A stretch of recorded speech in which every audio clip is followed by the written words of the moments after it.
एक बड़ी खबर यह कि रूस ने यूक्रेन पर जबरदस्त अटैक किया है। बैलिस्टिक मिसाइल से किया गया हमला। कीव में कई जगह आग लगी है इसकी वजह से। देखिए किस तरह से ये हमला किया गया और इसकी वजह से कीव में कई जगह आग भी लग गई। बैलिस्टिक मिसाइल का इस्तेमाल कर कीव पर यह हमला किया गया रूस द्वारा।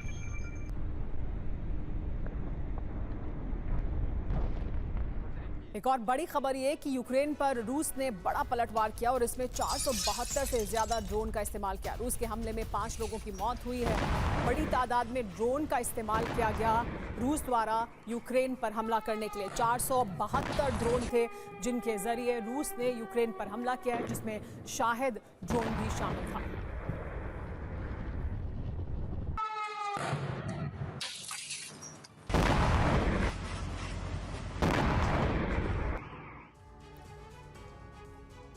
तो कीव अंडर अटैक है। क्यों? क्योंकि कीव पर बहुत बड़ा हवाई हमला हुआ है। कई तरफ से यह हमला किया गया है। कीव पर रात भर भीषण बमबारी की गई है। रशियन एयरफोर्स ने बरपाया है कहर। बुचा, ब्रोवरी, बोरिस्पिल में ज्यादा तबाही हुई है। कैसे किया गया हमला जानिए। मिसाइल का इस्तेमाल किया गया, बैलिस्टिक मिसाइल का इस्तेमाल किया गया, ड्रोन और क्रूज मिसाइल का इस्तेमाल किया गया। इसके अलावा रॉकेट का इस्तेमाल किया गया। कहां कहां अटैक हुआ है ये भी जान लीजिए।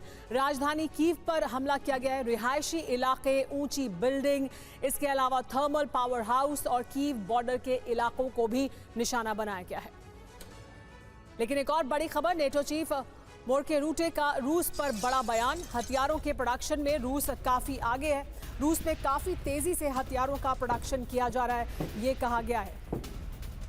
यानी रूस अपनी तैयारी बहुत पहले से कर रहा है और बहुत तेजी से रूस में हथियारों का प्रोडक्शन आगे बढ़ा है।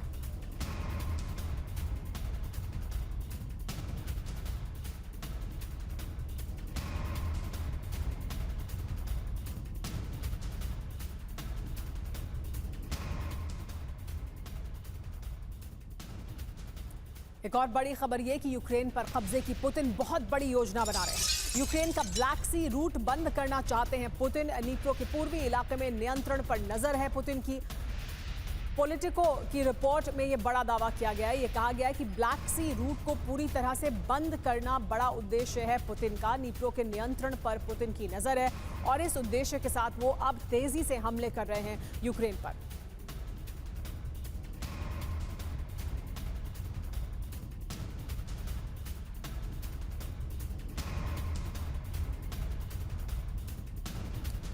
लेकिन एक और बड़ी जानकारी, यूक्रेन पर कब्जे का पुतिन का नया प्लान क्या है वो भी जान लीजिए।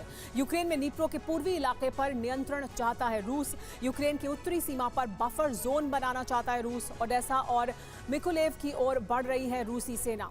ब्लैक सी तक यूक्रेन के पहुंचने का रूट बंद करना बड़ा मकसद है। डोनेस्क और लुहांस्क पर जल्द होगा रूस का पूरा कब्जा।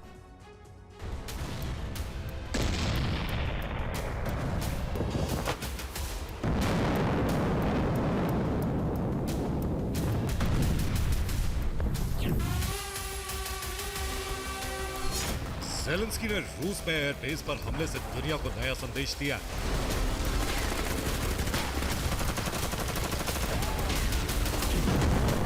तो वहीं पुतिन ने भी अब ऑपरेशन को नया टर्न दे दिया। रूस ने यूक्रेन में सैन्य ऑपरेशन की शुरुआत की थी, बाद में युद्ध का ऐलान हुआ और अब पुतिन इसे आतंकियों के खिलाफ बड़ी लड़ाई की संज्ञा दे चुके हैं। पुतिन ने एक इंटरव्यू के दौरान साफ कर दिया है कि यूक्रेन और रूस के बीच अब सीज फायर होना नामुमकिन है। पुतिन ने रूस में ब्रिज पर यूक्रेनी हमलों का हवाला दिया। रेल ब्रिज पर धमाके में 7 लोगों की मौत और 15 जख्मी हुए थे। रेल ब्रिज पर 388 मुसाफिरों वाली ट्रेन गुजरने वाली थी। कुर्स्क और ब्रियांस्क के ब्रिज पर हमले के मकसद पर सवाल उठाया है। पुतिन ने इंटरव्यू में बताया कि यूक्रेन जिस तरह के हमले कर रहा है उससे जाहिर हो गया है कि यूक्रेन शांति वार्ता में शामिल होकर दुनिया को सिर्फ गुमराह करने की कोशिश कर रहा है।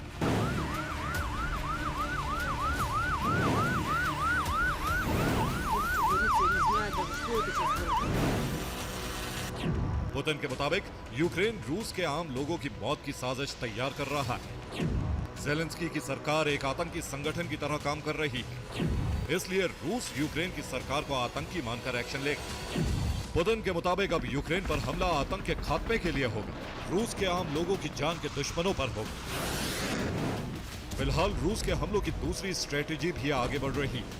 पुतिन जमीन कब्जे के साथ यूक्रेन में ब्लैकआउट कराना चाहते हैं। इस अभियान का पहला चरण बहुत बड़े इलाके में नजर आ रहा है।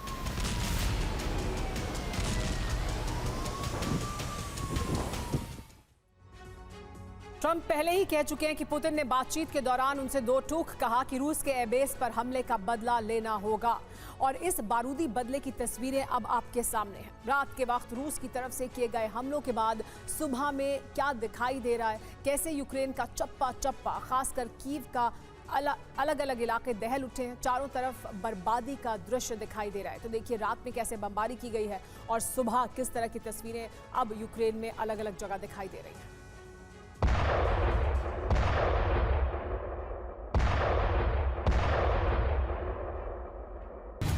पुतिन की नई रणनीति के मुताबिक अब जैसी दलीलें इजराइल गाजा को लेकर देता है, जैसी दलील अमेरिका हूती को लेकर देता है, वैसी ही दलील के साथ ज़ेलेंस्की सरकार के खिलाफ अभियान शुरू होगा।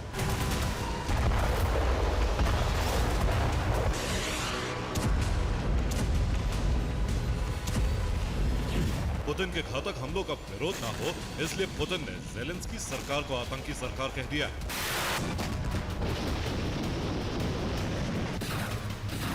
अब माना जा रहा है कि एटमी हथियारों का इस्तेमाल करने से भी पुतिन पीछे नहीं हटेंगे,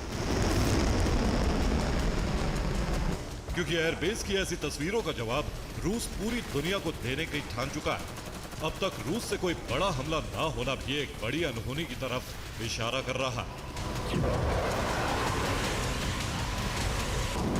ब्यूरो रिपोर्ट, TV9 भारत।